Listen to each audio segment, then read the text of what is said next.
Good morning बच्चों। आव्यूह में आपने एक्सरसाइज समाप्त कर ली। परिवर्त आव्यूह से संबंधित लगभग जितनी चीजें थी वो सब मैंने आपको बता दी। लगभग सब सॉल्व हो गया है। अब जो कुछ है वो आपका होमवर्क है। आज हम लोग पढ़ेंगे आव्यूह पर प्रारंभिक संक्रिया।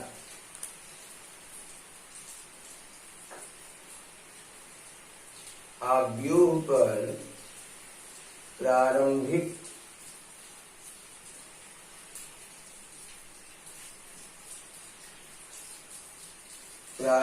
संक्रिया।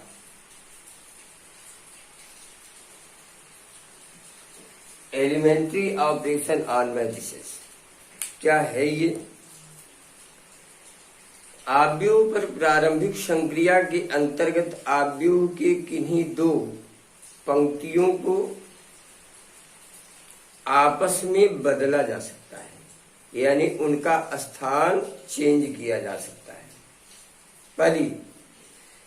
पहली प्रारंभिक संक्रिया है। पंक्ति हो या स्तंभ हो, दोनों में किसी को भी चेंज किया जा सकता है, किन्हीं दो पंक्तियों को। और इस क्रिया को बाई द वे आप किसी आव्यूह के आईवें और जेवें पंक्ति को चेंज करते हैं तो ए आई जे हम लिखते हैं, यानी ए आई ऐसे ए जे, ये इंडिकेटर है। दूसरा, आव्यूह के किसी भी पंक्ति में किसी अदिश का गुणा किया जा सकता है। मान लीजिए ए आई कोई पंक्ति है और इसमें आपने किसी अदिश के का गुणा किया तो हम क्या लिखेंगे? ऐसे ए आई के 2 का गुणा, 4 का गुणा, 6 का गुणा कर सकते हैं हमारी अपनी इच्छा के अनुसार। तीसरी प्रारंभिक संक्रिया क्या है? गुणा करने के पश्चात उस पंक्ति को किसी पंक्ति में जोड़ा जा सकता है या घटाया जा सकता है, अपनी आवश्यकता के अनुसार, अपनी जरूरत के अनुसार। तो ये 4 बिंदु हैं प्रारंभिक संक्रिया के। ये 4 बिंदु हैं। कौन कौन?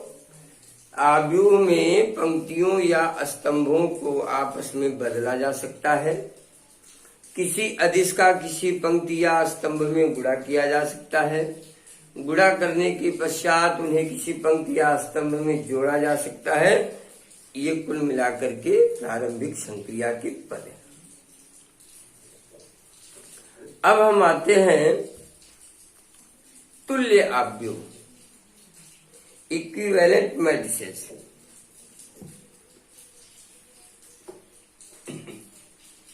तुल्य आव्यूह क्या है?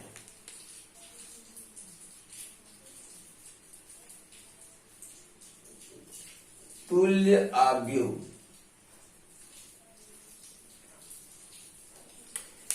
दो आव्यूह या 2 वर्ग आव्यूह यदि इस प्रकार हो कि एक पर प्रारंभिक संक्रिया लगाने से दूसरा प्राप्त हो जाता हो,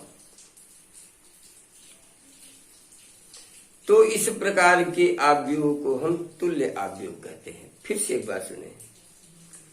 2 वर्ग आव्यूह इस प्रकार हो कि यदि एक पर प्रारंभिक संक्रिया लगाने से दूसरा प्राप्त हो। प्रारंभिक संक्रिया के जो 3-4 पद मैंने बताए हैं वही, अगर उनको मैं चेंज करूं, बदलूं, गुणा करूं तो दूसरा मिल जाए। अगर ऐसा है तो ये दोनों आव्यूह क्या कहलाते हैं? तुल्य आव्यूह कहलाते हैं। एक एग्जाम्पल मैं आपको दे रहा हूं, देखिए। तुल्य आव्यूह का 1 2 3 2 3 4 और 2 0 5 और दूसरा आव्यूह है 2 3 5 2 3 8, ये 8। 126 2010 ये 2 है।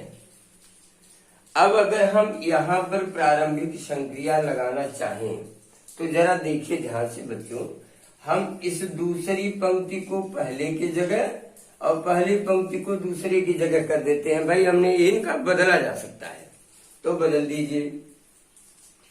तो ये 2 3 4 हो गया, 1 2 3 हुआ, 2 0 5 हो गया, बदल दिया मैंने। हमने क्या किया, R1 और R2 को बदल दिया ऐसे। अब क्या करने जा रहा हूं, R3 में एक अदिश राशि 2 का गुणा करने जा रहा हूं।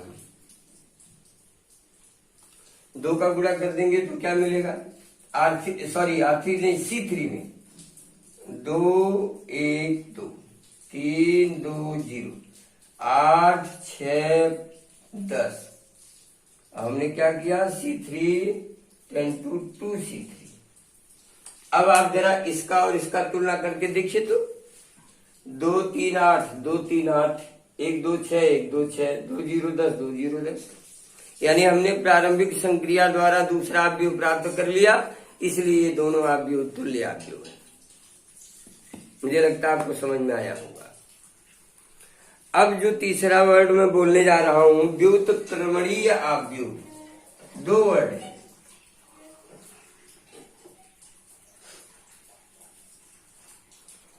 अव्युत्क्रमणीय अवयव और व्युत्क्रमणीय अवयव। पहले आप जानिए अव्युत्क्रमणीय अवयव क्या है।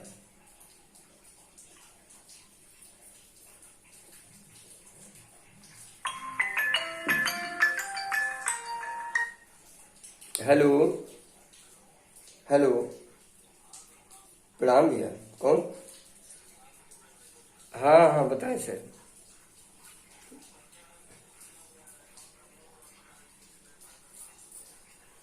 मेरा नहीं, आप क्यों नहीं जमा करें, स्कूल पे जमा कर दीजिए, जमा तो हो रहा, कोई दिक्कत थोड़ी है।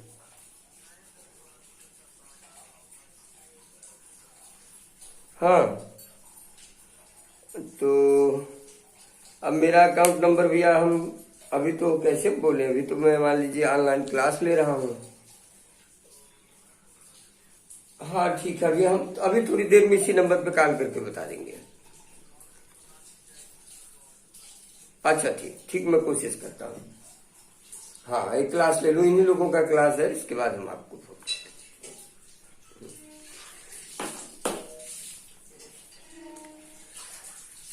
सुविधा के लिए खेद है।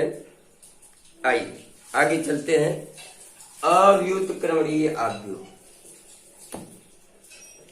वह वर्ग अवयव जिसके संगत सारणी का मान 0 हो जाए। यानी अगर कोई वर्ग अवयव ए है, ए, तो इसका संगत सारणी मॉड ऑफ ए होगा, आगे आपको बताया जाएगा। अगर ये वैल्यू 0 आ गई इसकी, तो वह अवयव अव्युत्क्रमणीय अवयव होगा, उसे व्युत्क्रमणीय अवयव में परिवर्तित नहीं किया जा सकता। अब व्युत्क्रमणीय क्या है, व्युत्क्रमणीय अवयव वह वर्ग अवयव है जिसके संगत सारणी का मान कभी 0 नहीं होगा। ये है व्युत्क्रमणीय अवयव। मैंने जितनी चीजें बोली हैं, बहुत ही महत्वपूर्ण चीज और लास्ट टॉपिक है आपका अवयव का, इसलिए आप इसे जरूर पढ़ें। थोड़ा सा टेढ़ा भी अगली एक्सरसाइज है, लेकिन कुछ ऐसा नहीं कि आप न समझ सके। तो अब हम जो काम करने जा रहे हैं वो प्रारंभिक संक्रिया द्वारा किसी अवयव को व्युत्क्रमणीय अवयव, व्युत्क्रम अवयव में परिवर्तित करना, इनवर्स मैट्रिक्स में चेंज करना, और उसका एक लाइन का कॉन्सेप्ट है।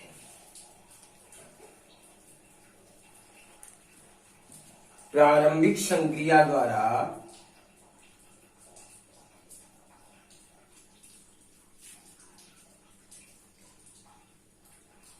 प्रारंभिक संक्रिया द्वारा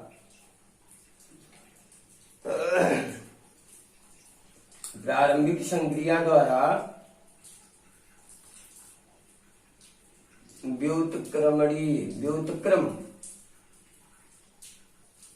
आव्यूह प्राप्त करना, ये है टॉपिक। और इसका एक लाइन का कॉन्सेप्ट है ए इनवर्स बराबर आई। देख, या अगर हम ऐसे भी कह लें तो कोई प्रॉब्लम नहीं कि a is equal to I upon A inverse, यानी आई ए, ऐसे भी हम लिख सकते हैं। तो इसी का हम प्रयोग करेंगे और इसके पश्चात प्रारंभिक संक्रिया का जो हमने 4 बिंदु बताए हैं उन्हीं का प्रयोग करते हुए हम सॉल्व करेंगे। तो आइए प्रश्न छोटा सा शुरू करते हैं। आपकी अगली एक्सरसाइज का क्वेश्चन नंबर 1।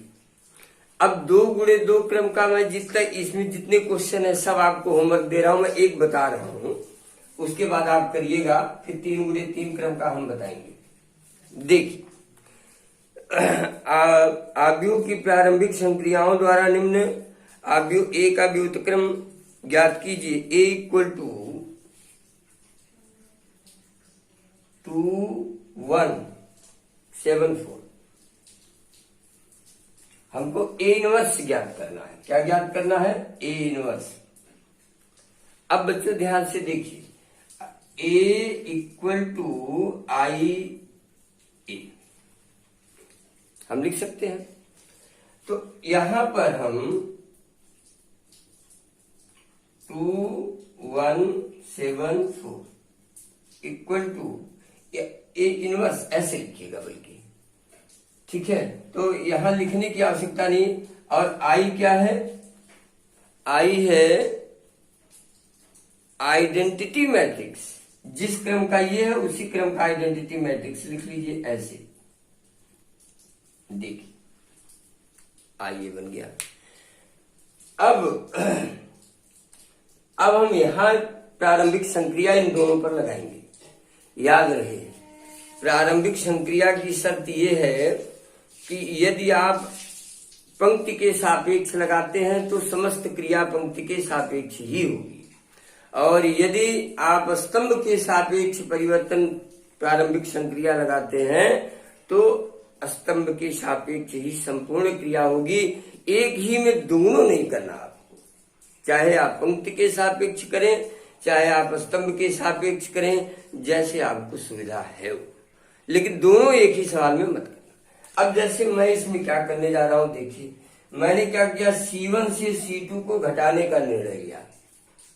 C1 से C2 को घटाने का निर्णय लिया। तो अब आप देखिए, 2 में से 1 गया 1 और 7 में से 4 गया 3 और बाकी इसको ऐसे नोट कर दिया। अब जो काम यहां किया वही काम यहां भी करूंगा। 1 -1 0 1 और 1। अब हमने क्या किया, C1 tends to C1 minus C2 घटा दिया, जो किया उसको लिख दिया। ठीक, अब मैं क्या करने जा रहा हूं जरा देखिए। अब मैं करने जा रहा हूं C2 से C1 को घटाने जा रहा हूं। यहां पर C2 से C1 को घटाने जा रहा हूं, 1 3। अब इसमें से इसको घटाओगे तो यहाँ 0 आ जाएगा, यहाँ 1 आ जाएगा, और जो काम यहाँ वही काम यहाँ भी घटाइए। 1 -1, 0 में से 1 गया -1, 1 में से -1 जाएगा 2 बचेगा और यहाँ 1 हो गया। ये धीरे धीरे आई में कन्वर्ट होगा और उसके बाद जो है यहाँ मिलेगा वो अपने आप ए इनवर्स हो जाएगा। अब देखिए क्या करने जा रहा हूं, C2 में 3 का गुणा करके C1 से घटाने जा रहा हूं।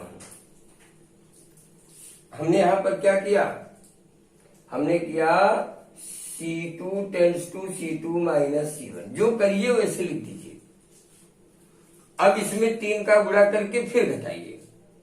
अब आप देखिए, 3 का गुणा करेंगे तो 0 है, 1 में से 0 गया 1 ही होगा।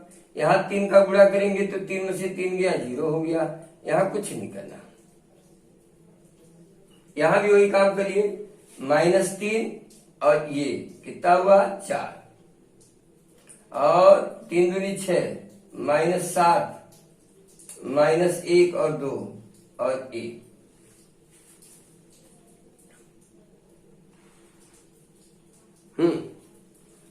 2 है ये। अब ये I बन गया और ये A इनवर्स हो गया और ये A, यानी A इनवर्स का मान आपने प्राप्त कर लिया 4 ऋण 1 7 और 2। ये देखिए, इसको कहते हैं प्रारंभिक संक्रिया द्वारा व्युत्क्रम आव्यूह प्राप्त करना। 2 गुणे 2 कोटि के जितने आव्यूह होंगे। अब ऐसा नहीं है कि मैंने स्तंभ के सापेक्ष किया तो आया, आप पंक्ति के सापेक्ष करेंगे तो नहीं आएगा, ऐसा नहीं है। आप किसी के भी सापेक्ष करेंगे, आपका कैलकुलेशन सही होगा तो आप निश्चित आएगा। बात केवल आपके एप्लीकेशन की है, आराम से आप करिएगा। देखिए 1 2 3 4 5 6 क्वेश्चन ऐसे हैं जो 2 गुणे 2 कोटि के हैं। ये मैं आज आपको होमवर्क दे रहा हूं, आप करिएगा। फिर हम कल अगर कोई नहीं आया तो उसे बता के फिर 3 गुणे 3 कोटि का ले चलेंगे। और ये थोड़ा बड़ा होता है 3 गुणे 3 वाला, इसलिए आराम से 2 दिन 3 दिन के वीडियो में आपको हम पढ़ा के एकदम अच्छे से करेंगे। अब आज यहीं रोक देते हैं, फिर कल। धन्यवाद।